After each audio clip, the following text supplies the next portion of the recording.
Hi there, this is Advocate Prashant, and in this video I am going to talk about the options that an accused person may have where a fake and false FIR has been registered against him. By false and fake FIR, I mean to say that where an FIR or a first information report has been registered by the police on an application made by a complainant against the person.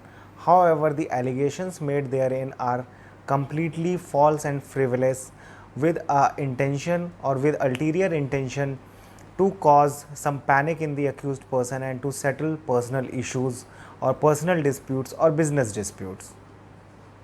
Yes, it is true that false and fake FIRs are registered by using influence or by some other extraneous considerations. FIRs in this country are vastly misused, and there are circumstances where false and fake FIRs are registered.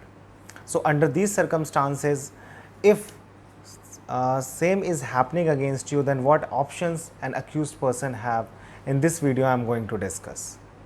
So first of all, I would like to tell you that whenever a false FIR is registered, the police behaves in a manner, or it acts very swiftly, or it sometimes it also acts in a very friendly manner with accused person, and they call through telephone that you are being called to the police station, just a criminal case has been, complaint has been made, and you should appear before us to present your version.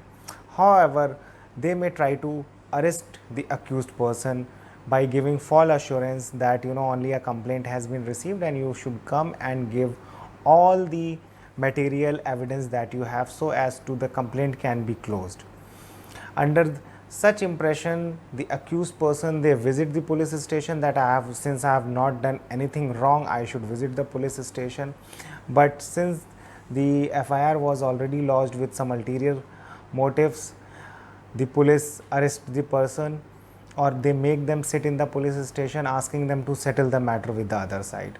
As many of you may be aware that police has got 24 hours to keep a person under their custody and complete the investigation. However, if it is taking beyond 24 hours, then at the 23-hour 59-minute also they can present you before the magistrate.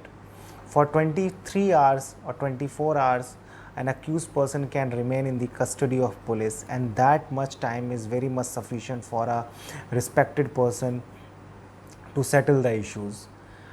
Just by using these 24 hours, many influential people try to lodge false FIR and settle their disputes. However, that may be a wrong practice, because the court has provided, or the country or the government has provided civil routes to settle civil disputes which may be pertaining to business dispute or payment disputes. People with influence, they use the criminal machinery system to settle their disputes as they find it to be more convenient and fast. However, it is nothing less than abuse of the process of law. So one must try to not to approach the police if you think that police is calling you in a manner where you had no criminal intent and there was no criminality in the dispute with the other side. Always consult your advocate and take action accordingly. The second thing that usually in practice, the step that is followed is filing of anticipatory bail application. What is anticipatory bail application? That you are anticipating arrest, that the police may arrest you in some crime, the FIR that has been registered, and you want to present your case before the police, and you want to assure that police does not arrest you and put you behind the bars.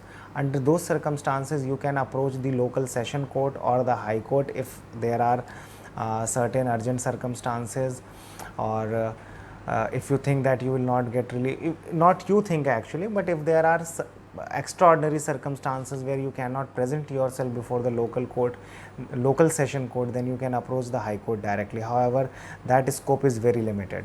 Directly approaching a high court is not advisable. You have to approach the local session court and seek an anticipatory bail application.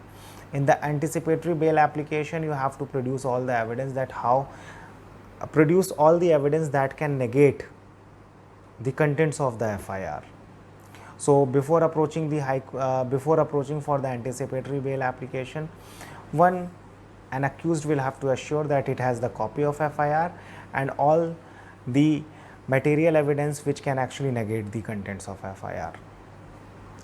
Getting an anticipatory bail is also getting the anticipatory bail also depends on how well your case is prepared, and normally anticipatory bail is granted by the court. At least interim is granted so that you can participate in the investigation, and on the next date the police report is called, so that if you have participated in the investigation and if the police shows that your involvement is not being found, then anticipatory bail is granted. However, if it is found that your involvement is very much there, then the court may reject the anticipatory bail application and it may ask that regular bail be filed.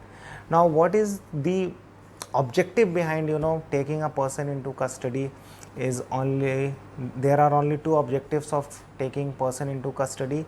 Is number one, that you may evade justice, that you may flee, accused person may flee, and number two is that a person or the accused person may actually tamper with the evidence. Tampering will also include making the witnesses hostile in the matter. So for that reason custody is required. So if there is some very peculiar case or very serious kind of case, in that scenario getting an anticipatory bail application may be difficult. However, every case will be dependent upon the facts and circumstances. The third option that one may have is quashing of the FIR. Quashing of the FIR has some certain and set number of tests that if they are being fulfilled, then only quashing can be granted. And one of the grounds for quashing of FIR includes that the FIR or the registration of FIR is barred by some law. Like sometimes what happens that many sections are repealed or many sections are declared or many crimes are declared as ultra vires or they are repealed, like section 66 of the IT Act. Still many FIRs are being registered under 66A of the Information Technology Act, or where the registration of the FIR is barred due to some technical reason. There are number of circumstances or number of crimes where previous sanction of some government officer is required. If that step has not been followed and the FIR has been registered, then that becomes a ground. Or number three option or number three ground that we generally take is that the contents of the facts does not constitute an offense under the section in which the FIR has been registered. Like for example, I will tell, suppose an FIR has been registered under section 420, but the allegation does not allege that there was a prior intention on the part of the accused person, that since very beginning he had the intention to cheat. So that is the number three ground, or not number three actually, but that is one of the grounds actually that is taken, that the contents of FIR does not disclose the general requirements of the section under which the FIR has been registered. So quashing actually has a higher test, because the entire FIR is being quashed. Quashing means the FIR is being cancelled by the court. So it has a very high test. Generally, out of 100 cases, only in like say 10 to 20 cases an FIR is quashed. The other option that you may have is that you can prove, or you may prove that the cause of action did not actually arose in the police station where the FIR has been registered.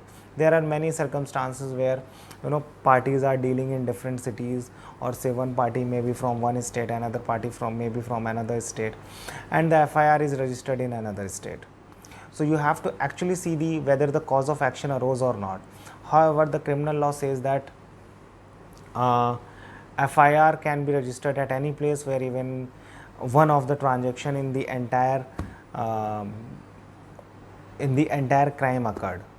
Like if I am dealing in a business scene and the payment was made from city A to city B, contract was executed in city C, and actual delivery of product was to be made in city D, then FIR can be registered at any of the places. Or say it's a kidnapping case and kidnapping was done in city A, the person was kept into custody, illegal custody in city B, and like this. So FIR can be either registered in city A, city B, or all the city, any of the city from where the abducted person passed.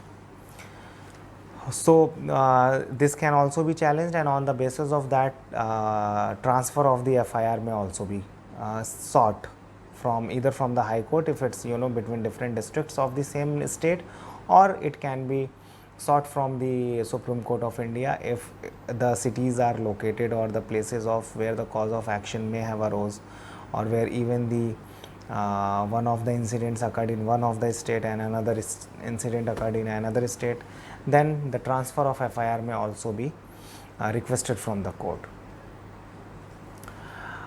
One thing that I will like to mention in this video is that if an offense has been, if an FIR has been registered for any offense which is punishable by less than 7 years of age, then definitely you can seek advice of an advocate that whether you should appear or not, because the police has got a discretionary power under the Code of Criminal Procedure, specifically under section 41A, that they may not arrest you and serve you a notice that whenever you are called you must present yourself. However, with respect to FIRs, one must be very cautious and take all the steps to safeguard themselves, because in our criminal justice system there is justice, but the issue is with respect to delayed justice, and if you want to save the delay, you must take prompt action, and action must be through courts. That's all. That's what I wanted to say. Thank you so much for watching this video. If in case you like the video, please do like the video and subscribe my channel. Thank you.